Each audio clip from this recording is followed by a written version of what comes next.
हमरे गांव को एगो लइका बिना घूस उस देले काल का दरोगा हो गए न।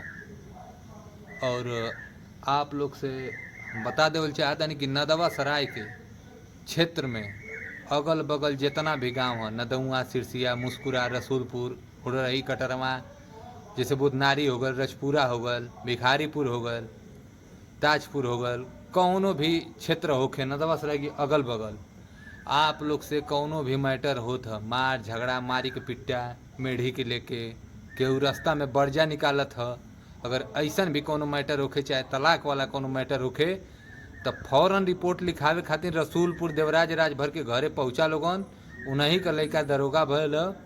और जौन ह एहर ओहर गईले का आवश्यकता ना है।